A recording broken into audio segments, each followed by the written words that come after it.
Hello everyone, আজ আমরা fundamental rights এবং ডাইরেক্টিভ প্রিন্সিপালসের কনফ্লিক্ট অর্থাৎ মৌলিক অধিকার এবং নির্দেশমূলক নীতিগুলির দ্বন্দ্বের কথা আলোচনা করব। সংবিধানের পার্ট 3-তে মৌলিক অধিকারগুলির কথা বলা আছে আর পার্ট 4-এ নির্দেশমূলক নীতিগুলির কথা আলোচনা করা হয়েছে। আমরা জানি মৌলিক অধিকারগুলি জাস্টিসিয়েবল অর্থাৎ এগুলো enforceable by court of law অর্থাৎ এগুলোর উল্লঙ্ঘন হলে কেউ ডাইরেক্টলি কোর্টে যেতে পারে, এবং ডিপিএসপিগুলি নন জাস্টিসিবল অর্থাৎ নির্দেশমূলক নীতিগুলি কেবল নৈতিক দায়িত্ব সরকারের, এগুলো কিন্তু উল্লঙ্ঘন হলে কেউ ডাইরেক্টলি কোর্টে যেতে পারে না। তো এই দুটো বিষয় আলাদা হওয়ার জন্য অনেক সময় ডিপিএসপিগুলোকে ইমপ্লিমেন্ট করার জন্য ফান্ডামেন্টাল রাইটসের উল্লঙ্ঘন হয় এবং এই নিয়ে অনেক সময় দ্বন্দ্ব সৃষ্টি হয়। তো এই পুরো দ্বন্দ্ব বুঝবার জন্য আমাদের 4টে কেস ভালো করে বুঝতে হবে। প্রথম হচ্ছে চম্পাকম দোরাইরাজন কেস 1951, তারপর 1967-এর গোলকনাথ কেস, তারপর 1973-এর কেশবনন্দা ভারতী কেস যেটা একটা খুবই ফেমাস কেস, আর 1980s-এর মিনার্ভা মিল কেস। এবং এই কেসগুলোর সাথে সাথে পার্লামেন্ট অর্থাৎ সেন্ট্রাল গভর্নমেন্ট কিছু কিছু কনস্টিটিউশনাল অ্যামেন্ডমেন্ট সাংবিধানিক সংশোধনও করতে করতে চলেছে। তো সেই সংশোধনগুলো সম্পর্কেও আমাদের জানতে হবে। তো প্রথমে চম্পাকম দোরাইরাজন কেস, এতে সুপ্রিম কোর্ট জাজমেন্ট দিয়েছিল যে যদি কোনো ক্ষেত্রে ফান্ডামেন্টাল রাইটস এবং ডিপিএসপির কোনো কনফ্লিক্ট সৃষ্টি হয় তাহলে সবসময় ফান্ডামেন্টাল রাইটসগুলি প্রাধান্য পাবে, অর্থাৎ মৌলিক অধিকার প্রাধান্য পাবে নির্দেশমূলক নীতির উপর। সাথে সাথে কোর্ট কিন্তু এই কথাও বলে যে ফান্ডামেন্টাল রাইটসগুলো সরকার যদি চায় পার্লামেন্ট সেগুলোকে সংশোধন করতে পারে।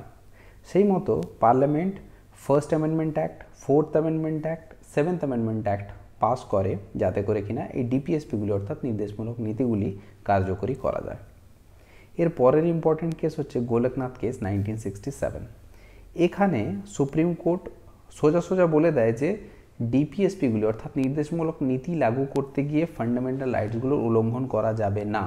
ঠিক আছে, এটা বোঝা যাচ্ছে একদমই কোর্টের একটা একতরফা জাজমেন্ট, এবং সেটার রিয়াকশানে পার্লামেন্ট কী করে, দুটো অ্যামেন্ডমেন্ট পাস করে 1971-এ, 24th অ্যামেন্ডমেন্ট অ্যাক্ট আর 24th অ্যামেন্ডমেন্ট অ্যাক্টে বলা হয় যে পার্লামেন্ট যা পারে সংবিধান সমস্ত কিছু পরিবর্তন করতে পারে, সমস্ত কিছু সংশোধন করতে পারে।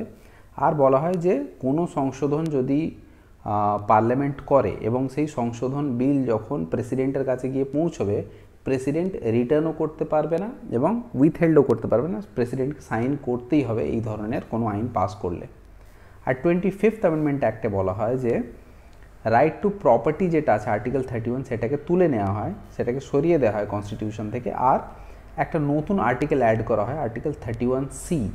তো এই আর্টিকেল 31C ব্যাপারটা একটু ভালো করে বুঝতে হবে। ঠিক আছে, দেখো আর্টিকেল 14 ইকুয়ালিটি বিফোর ল আর article 19 freedom of speech, assembly, association, movement, residence, profession, এই দুটি আর্টিকেল এ সম্পর্কে আমরা অলরেডি আলোচনা করেছি মৌলিক অধিকারে, যে আর্টিকেল 14 বলে ইকুয়ালিটি বিফোর ল, আইনের চোখে সবাই সমান, আর আর্টিকেল 19 বলে যে freedom of speech and expression অর্থাৎ নিজের বক্তব্য কেউ পরিষ্কারভাবে রাখতে পারে, তার উপর কোনো রেস্ট্রিকশন নেই ইন জেনারেল।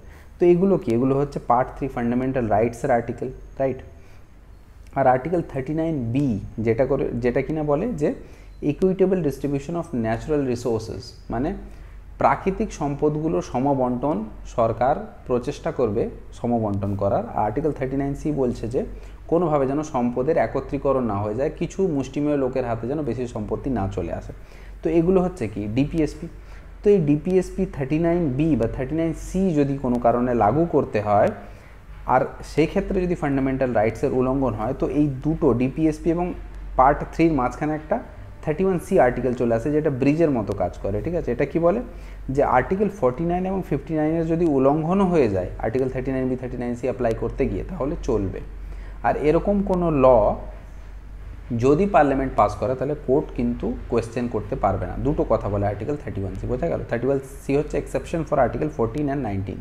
ঠিক আছে, তো এর রিয়াকশানে কেশবনন্দা ভারতী কেসে সুপ্রিম কোর্ট কি বলে, সুপ্রিম কোর্ট বলে যে প্রথম পার্ট যেটা বলা হয়েছে সেটা তো ভ্যালিড, কিন্তু সেকেন্ড পার্টটা একটু গন্ডগোল আছে। অর্থাৎ এই যে 31C-তে দুটো কথা বলা হয়েছিল যে আর্টিকেল 14 আর 19-এর উল্লঙ্ঘন করে যদি 39B এবং 39C লাগু করা হয় তাহলে সেই অ্যাক্ট চলবে।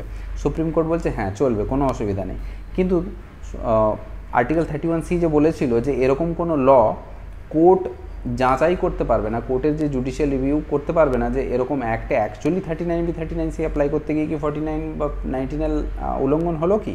তো এই ব্যাপারটা কোর্টকে বলা হয় যে কোর্ট যেন কোনো কোয়েশ্চেন না করে। তো কোর্ট বলছে যে না, এই প্রভিশনটা তুমি লাগু করতে পারো না, কারণ কোর্টের যে যাচাই করার অধিকার, এটা একটা বেসিক স্ট্রাকচার, এটা নিয়ে নেওয়া সম্ভব না।